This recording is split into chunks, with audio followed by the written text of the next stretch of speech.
Hi అండి, అందరికీ నమస్కారం. కృష్ణానదీ తీరాన ప్రకృతి రమణీయత మధ్య వెలిసిన ఆధ్యాత్మిక సంచలనం ఏమిటంటే తాళాయపాలెం శ్రీ శివక్షేత్రం. ఈ పుణ్యభూమిపై కోటి శివలింగాలను ప్రతిష్ఠించాలనే అద్భుతమైన ఆలోచన ఎవరిది? దీని వెనుక ఉన్న చరిత్ర ఏమిటి? ఈ మహాపుణ్యక్షేత్రం ఏర్పడడానికి ప్రధాన కారణం గురించి ఈ వీడియోలో తెలుసుకుందాం.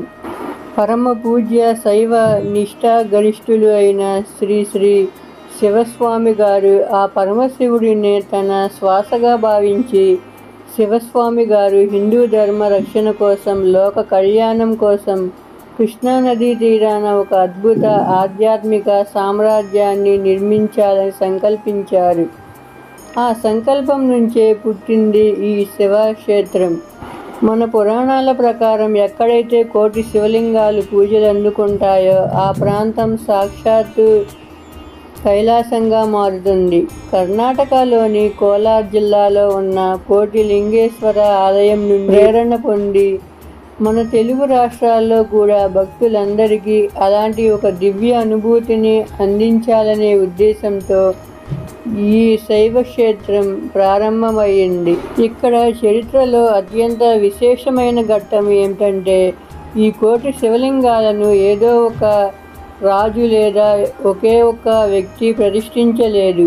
లోకంలోని ప్రతి సామాన్య భక్తుడిని ఈ పుణ్య కార్యంలో భాగస్వామిని చేయాలనేదే స్వామీజీ గారి ఆశయం. అందుకే భక్తులే స్వయంగా తమ గోత్రనామాలతో తమ చేతులతో ఇక్కడ శివలింగాలను ప్రతిష్ఠించేలా ఒక వినూత్న సాంప్రదాయానికి శ్రీకారం చుట్టారు. ఈ క్షేత్రం ఉన్న తాళాయపాలెం గ్రామం అమరావతి రాజధాని ప్రాంతానికి అత్యంత సమీపంలో ఉంది. దేశ ప్రధానమంత్రి నరేంద్ర మోదీ గారు శంకుస్థాపన చేసిన అమరావతి వేదికకు ఈ ఆలయం కేవలం 2 కిలోమీటర్ల దూరంలోనే ఉంది. గత కొన్నేళ్లుగా భక్తులు భక్తి శ్రద్ధలతో సమర్పించిన శివలింగాలు ఇక్కడ లక్షలకు సంఖ్యకు చేరుకున్నాయి.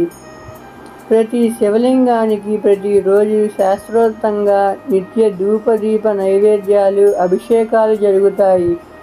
ఇక్కడ ప్రతిష్ఠించిన లింగాలను దర్శించుకుంటే పూర్వ పాపాలు, గ్రహ దోషాలు తొలగిపోతాయి. ఈ వీడియో మీకు నచ్చినట్లయితే వీడియోకి ఒక లైక్ చేసి ఛానల్ని సబ్స్క్రైబ్ చేసుకోండి ఫ్రెండ్స్. Okay, bye.